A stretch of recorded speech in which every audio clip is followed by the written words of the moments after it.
दोस्तों, चीनी सेना ने लद्दाख के सामने लाइन ऑफ एक्चुअल कंट्रोल यानी LAC पर अपने 50,000 से ज्यादा सैनिकों को पिछले 17 महीने से तैनात कर रखा है। लेकिन अब चीनी सेना यानी PLA इस इलाके के कठोर वातावरण से परेशान है। चीनी सेना के 2 टॉप जनरल पिछले 5 महीने से बीमारी की वजह से बदले जा चुके हैं, जिनमें से एक की मौत हो चुकी है। चीनी सैनिक तिब्बत के पठार के बेहद कठिन वातावरण में ढल नहीं पा रहे और उन्हें ऊंचे इलाकों में होने वाली बीमारियां हो रही हैं। चीनी सेना के वेस्टर्न थिएटर कमान के प्रमुख जनरल झांग जुडोंग की नियुक्ति पिछले साल दिसंबर में हुई थी। चीनी की इसी कमान के तहत भारतीय सीमा आती है, लेकिन जनरल जुडोंग को केवल 6 महीने बाद जून में ही बदल दिया गया।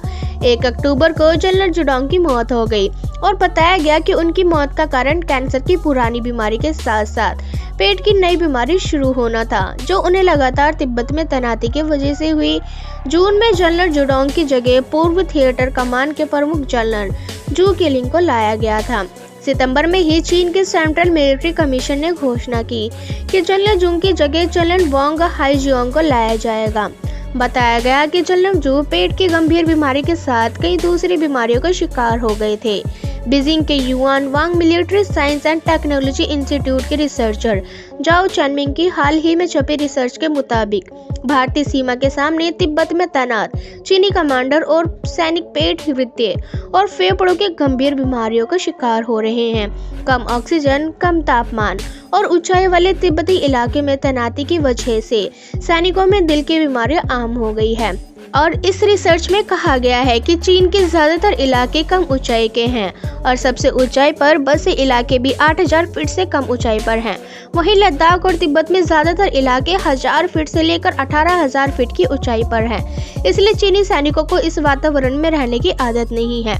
यहाँ न केवल बेहद ठंड पड़ती है, बल्कि यहाँ ऑक्सीजन कम होने के कारण सिर दर्द, मिचली, नींद और भूख न लगना और कमजोरी जैसे लक्षण बेहद आम हैं।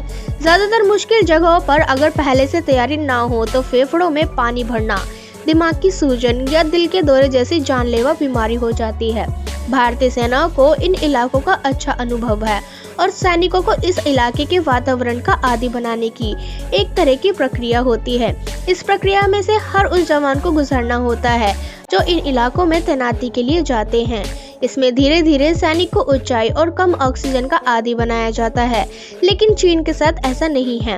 वहाँ सैनिक अनिवार्य सैनिक सेवा के कारण 2 साल के लिए सेना में आते हैं। इनकी कम ट्रेनिंग के अलावा चीन में ऊंचाई वाले इलाकों की कमी से ये सैनिक LAC के वातावरण के आदी नहीं हो पाते।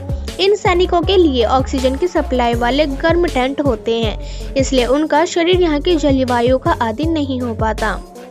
और दोस्तों, फिर ऐसे में जब भी इन सैनिकों को टेंट से बाहर जाना पड़ता है तो उनकी तबीयत खराब हो जाती है और कई बार हालत तो जानलेवा हो जाती है, यहाँ तक कि उनकी मौत भी हो जाती है। और दोस्तों, यही कारण है कि वहाँ की सरकार अपने चीनी सैनिकों पर बिल्कुल भी ध्यान नहीं दे पा रही, जहाँ वो तड़प तड़प कर इस गंभीर बीमारी से मर रहे हैं, वो भी बिना किसी युद्ध के या किसी लड़ाई के। तो दोस्तों, अगर आपको भी भारतीय सेना से प्यार है तो कमेंट सेक्शन में जय जवान लिखकर जरूर बताएं। और दोस्तों, अगर वीडियो अच्छी लगी तो इसे लाइक करें, अपने दोस्तों के साथ शेयर करें और हमारे चैनल को सब्सक्राइब जरूर कर ले, ताकि आने वाली और भी इसी तरह की इंटरेस्टिंग वीडियोस आपको देखने को मिलती रहे सबसे पहले।